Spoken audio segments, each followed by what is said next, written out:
राधे राधे प्रिय दर्शकों, स्वागत है आपका हमारे चैनल श्री राधे वास्तु में, जहां हम आपके जीवन को सुख, शांति और समृद्धि से भरने के लिए वास्तुशास्त्र, ज्योतिष और धर्म से जुड़ी महत्वपूर्ण जानकारियां लाते रहते हैं। नवरात्रि का समय देवी मां की आराधना, भक्ति और शक्ति की पूजा का विशेष पर्व होता है।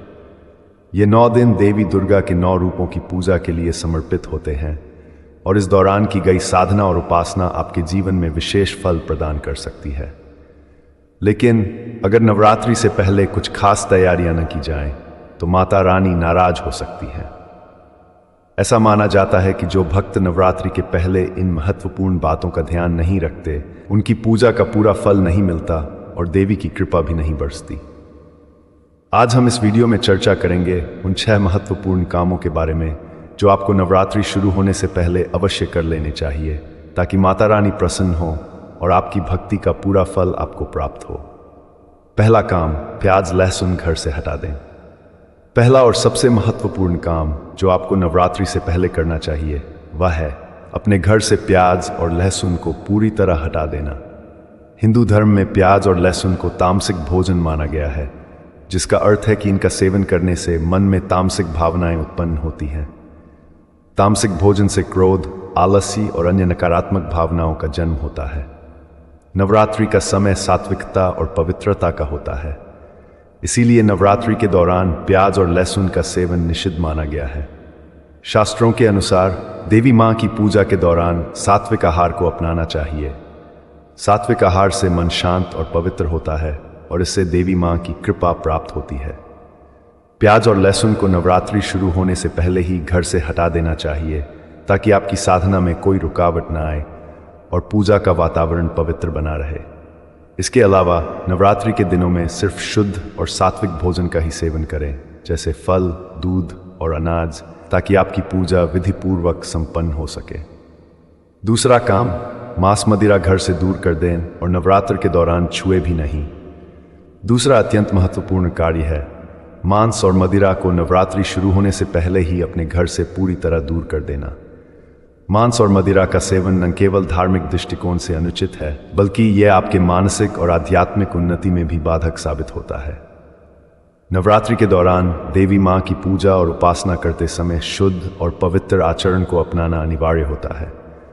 मांस मदिरा जैसे तामसिक पदार्थों का सेवन करने से आपकी आत्मा पर नकारात्मक प्रभाव पड़ता है और देवी मां की कृपा नहीं मिलती।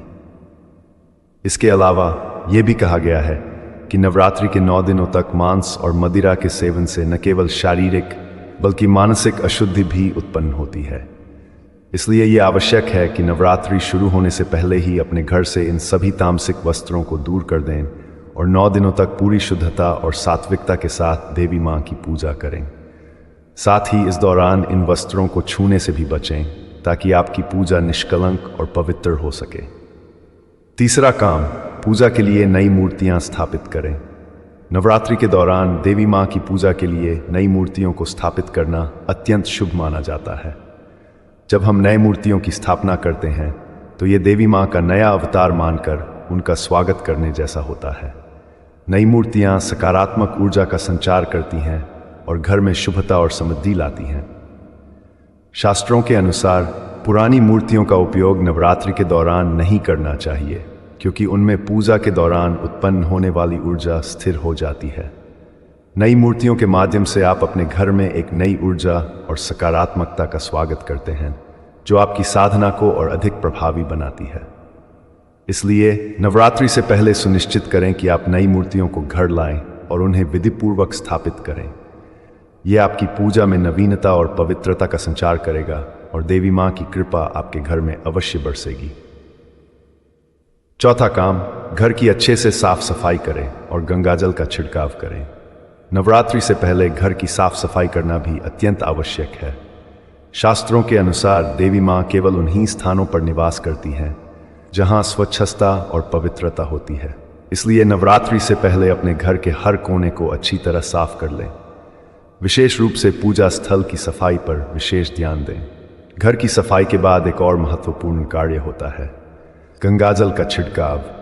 गंगाजल को हिंदू धर्म में अत्यंत पवित्र और शुद्ध माना गया है। घर के हर कोने में गंगाजल का छिड़काव करने से वहाँ की नकारात्मक ऊर्जा समाप्त हो जाती है और सकारात्मक ऊर्जा का संचार होता है। यह न केवल आपके घर के वातावरण को शुद्ध करता है, बल्कि देवी माँ की कृपा प्राप्त करने में भी मदद करता है। नवरात्रि के दौरान देवी माँ का स्वागत तभी सही ढंग से किया जा सकता है जब आपका घर पूरी तरह से स्वच्छ और पवित्र हो। इसलिए नवरात्रि शुरू होने से पहले घर की अच्छे से साफ सफाई करें और गंगाजल का छिड़काव करना न भूलें। 5वां काम, पूजन सामग्री की तैयारी। पूजा सामग्री की पूरी तैयारी करने से नवरात्रि के दौरान आपकी पूजा विधिपूर्वक संपन्न हो सकती है। नवरात्रि में देवी दुर्गा की पूजा करते समय हर सामग्री का अपना महत्व होता है। कलश स्थापना से लेकर माता की आरती तक हर एक कार्य के लिए सामग्री का सही होना आवश्यक है। यहाँ कुछ आवश्यक सामग्री का उल्लेख किया गया है जो आपको नवरात्रि से पहले ही जुटा लेनी चाहिए। कलश स्थापना के बिना नवरात्रि की पूजा अधूरी मानी जाती है। इसे मंदिर या पूजा स्थल पर रखने के लिए मिट्टी के घड़े या तांबे के बर्तन का उपयोग करें। इसमें पवित्र जल भरकर उसके ऊपर नारियल और आम के पत्ते रखें। माँ दुर्गा की मूर्ति, जैसा कि पहले बताया गया, नवरात्रि के लिए नई मूर्ति का चयन करें जिसमें माता रानी की कृपा हो। लाल चुनरी। देवी माँ को लाल रंग विशेष प्रिय है, इसलिए पूजा के लिए लाल चुनरी अवश्य रखें। इसे देवी माँ की मूर्ति या तस्वीर पर चढ़ाएं। सिंदूर और चूड़ियाँ। देवी माँ को सुहागिन का प्रतीक मानकर उन्हें सिंदूर और चूड़ियाँ चढ़ाई जाती हैं। ये नारी शक्ति और अखंड सौभाग्य का प्रतीक है। धूप, दीपक, अगरबत्ती और कपूर। पूजा के दौरान वातावरण को पवित्र और सुगंधित बनाने के लिए धूप, अगरबत्ती और कपूर का उपयोग करें। दीपक जलाने से घर में देवी माँ की कृपा का आगमन होता है। फल, फूल और मिठाई। देवी माँ के भोग के लिए ताजे फल, मिठाई और विशेष रूप से हलवा, पूरी या कचौड़ी जैसी वसी वस्तुएं तैयार करें। फल फूल माँ की पूजा में शुद्धता और प्रसन्नता का प्रतीक होते हैं।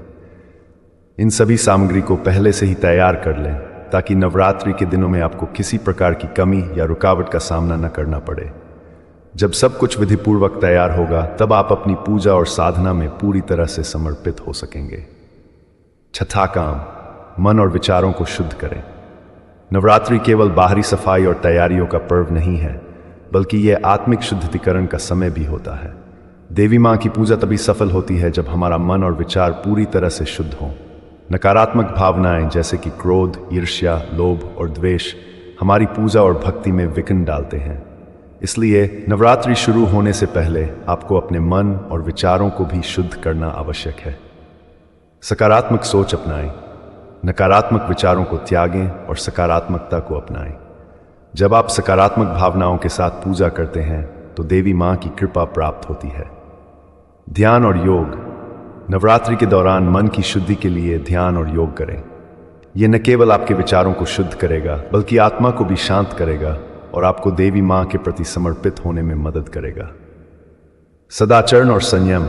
नवरात्रि के दौरान संयम और सदाचार का पालन करें। किसी से कठोर शब्द न बोले, नकारात्मक बातें न सोचें और दूसरों के प्रति प्रेम और सहानुभूति का व्यवहार करें। यह आपके मन को पवित्र बनाएगा और देवी माँ की कृपा प्राप्त करने में मदद करेगा। भक्ति और सेवा का भाव। नवरात्रि के दिनों में अपने मन को देवी माँ की भक्ति में पूर्ण रूप से समर्पित करें। दूसरों की मदद करें, सेवा का भाव रखें और जो भी धार्मिक कार्य करें उसे सच्ची भावना से करें। मन की शुद्धि के बिना पूजा का कोई महत्व नहीं होता। जब आपका मन शुद्ध होता है तभी आप पूरी श्रद्धा के साथ देवी माँ की पूजा कर सकते हैं और उनकी कृपा प्राप्त कर सकते हैं। इसलिए नवरात्रि से पहले अपने मन और विचारों को शांत और पवित्र करना अत्यंत आवश्यक है। प्रिय दर्शकों, नवरात्रि एक विशेष समय होता है जब हम देवी माँ की पूजा और आराधना करते हैं। ये 9 दिन देवी के 9 रूपों की भक्ति और साधना के लिए समर्पित होते हैं। लेकिन माता रानी की कृपा प्राप्त करने के लिए आपको नवरात्रि शुरू होने से पहले कुछ विशेष तैयारियां करनी होती हैं। यदि आप नवरात्रि से पहले इन सभी तैयारियों को पूरा करते हैं तो देवी माँ प्रसन्न होंगी और आपको उनका आशीर्वाद प्राप्त होगा। आपकी भक्ति को फल मिलेगा और आपका जीवन सुख, शांति और समृद्धि से भर जाएगा। अगर आपको ये जानकारी उपयोगी लगी हो तो कृपया इस वीडियो को लाइक और शेयर करें और हमारे चैनल श्री राधे वास्तु को सब्सक्राइब करना न भूलें। हम आपके लिए इसी तरह के और भी धार्मिक और वास्तु टिप्स लेकर आते रहेंगे। राधे राधे।